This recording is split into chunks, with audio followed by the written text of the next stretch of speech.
Taysom Hill, it'd be better if you weren't on the field today, because you balled out. This football game was a hard-fought dub for the New Orleans Saints. He absolutely demonstrated great play. I mean, I don't even know where to start. I mean, he just was fantastic in this football game. Single-handedly the X factor as to why the Saints were able to defeat the Seattle Seahawks. They did not have an answer for him, whether he was passing the ball, running the ball. Taysom Hill easily is the player of the game for the New Orleans Saints, and the reason they are victorious. 39-32 loss for the Seattle Seahawks was a tough, hard-fought loss. It seemed like they had a lot of opportunities to really walk away with this game, but they were not able to capitalize, and they moved to 2-3 on the season. The first three things that stick out to me in this football game is the Seattle Seahawks defense. The main reason why they lost this football game is their defense. The defense just played not well enough. They were making uncharacteristic penalties, which I guess you could say are characteristic for the Seahawks this year because they're one of the highest penalized teams, but the penalties cost them many times. They had miscues on being unable to get good tackles. Their tackling has once again been an issue for them. And finally, the defense is just not able to have that place where they're like this, they're bending, and they wouldn't break. But lately they've been breaking. And they've been breaking a lot. This team is not primed. I would say this. The defense is rookies, right? They got a lot of rookies and all across the board for the Seahawks. I don't have high expectations. You saw in a video, probably my first video, I said they're going to only win like 3 or 4 games, which I'm going to be entirely wrong on that prediction, which I'm okay with. But at the same time, I'm more looking towards this coming year's draft, which is a lot of great draft position. I mean, I think after this game today with their loss, they're like 9th and 10th pick, which is pretty neat, right? They've got some pretty good draft capital for the future. So I'm not saying that they don't have good grips for the future, but the defense right now is struggling. 39 points this week. Last week, 45 points against the Lions, who didn't have their star wide receiver, and they didn't have DeAndre Swift. They've got to tighten up, man. There's got to be somebody on that team to step up. You know, I really miss Bobby Wagner. Bobby Wagner was a presence in that locker room that you can't replace. Where's the accountability right now? Is it pointing fingers? It's just they're struggling to cover. They're having soft zones, just wide open plays. It's tough. And the thing is I wouldn't be like, oh, you know, no big deal if they had Michael Thomas out there or Jarvis Landry, but they had neither. They only had Chris Olave out there, and that was it. They've got to find a way to be able to stop the passing game. The run game was fantastic for the Saints. I mean, just a well-played game from them. Easily, that's the reason. But let's look at some positives, right? One thing we can take away from this game is Seattle, they did well on offense. You win 32 points, and if you get 32 points in a football game, you're usually going to win. But obviously the defense is the Achilles heel for Seattle right now. They've made some plays, like don't get me wrong. One issue that Seattle had offensively is they couldn't capitalize on turnovers. You know, Tariq Woolen gets a nice interception. I believe there's also a fumble.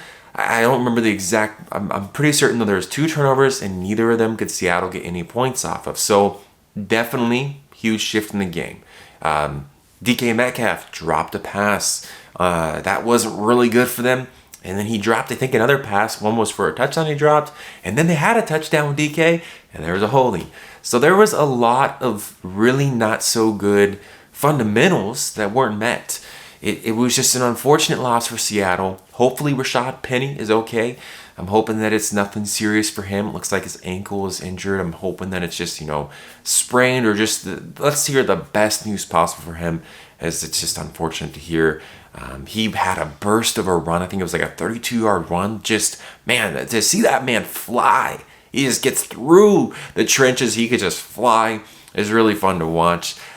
Ken Walker, what an amazing game he had. That 69-yard touchdown. He had some explosiveness, very similar to Rashad Penny. Obviously a little bit smaller frame. But those two guys, if they can get that running back tandem going, that's going to be a huge thing. I think the future of this offense really is going to be getting that 2 tight end set, putting 2 wide receivers out there. They're going to rely heavily on Lockett and Metcalf. And then you got ultimately Noah Fant, and then you got Will Dissly. And then you got Kenneth Walker, Rashad Penny. If they could have that going, they got some exciting things coming. And Gino's been running that offense smooth. He's really surprised me. He has poise in the pocket. He's able to step up when he needs to. But they just didn't have enough in them today to win this football game. I think Seattle definitely should have won this game. I really do. I think they just missed some things. They had a lot of yardage, some big plays, but they didn't have enough. They didn't have what it takes. And I think some would say they were fighting the refs, and I'm not one to always blame the refs, but there were some questionable calls today. That touchdown by Chris Olave, I don't know what a catch is in the football anymore. I'm still very confused to what is a catch, what's a football move. I don't know. I think it was an incomplete pass, but that could be me just being a homer at the end of the day. And then, DK had a fumble that I don't know if you call that a catch. I don't know. I think it's incomplete, but they called it a fumble, and huge momentum shifts, huge things that you're just fighting those guys in the black and white. You would say blue in baseball, but at the end of the day, Seattle have what it takes. I would say, though, there's a lot of positives in the midst of the game that was definitely tough to watch. Like I said, I think Seattle had enough in them. They just made too many mistakes. Penalties are something they've got to correct. They've got to get that defense going. I like Clint Hurtt. I think he seems like he's a leader. He seems like he's really got a knack for that locker room going behind him. But production-wise right now, the defense is not producing. They are not producing quality football. 39 points, like I said, today, 45 the prior week. It's got to be different. Now, I think I wouldn't be so quick to state that, but this is coming from a team last week that gave up 42 points against the Lions. 45 points against the Lions, who scored 0 today. Something's got to change, man. And like I said, Bobby Wagner is missed. I love that guy. He was just such an incredible football player. However, Saints, you got the dub, and you fought hard. I have to say that as much as I could be like, oh, referees, this, that, Saints, it's hard watching with Alvin Kamara, and then you're watching Taysom Hill. Like I said at the beginning, Taysom Hill was the storyline.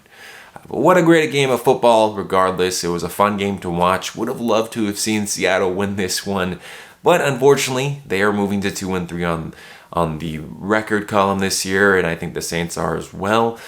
It was rough, but I have to say that I think there's a lot of positives to still pull from this game. They just got to correct some things. That defense, like I said, they got to tighten up, man. I don't know what it's going to take. I'm obviously not a coach.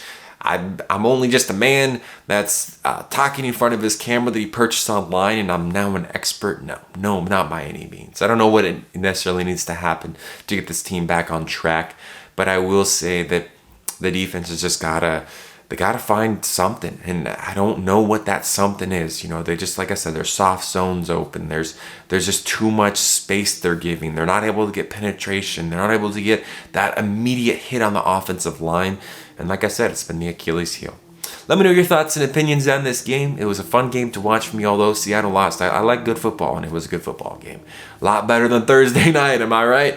All right, well, thank you so much for watching, guys. I hope you enjoyed this video. If you did, leave me a like and a comment. Please let me know your thoughts of the game. What do you think Seattle's got to do to get back in that win column? I'm not sure of the next team that they're playing, but I don't think they have an easy schedule ahead. Thank you so much for watching. Hope you have a good day, and take care.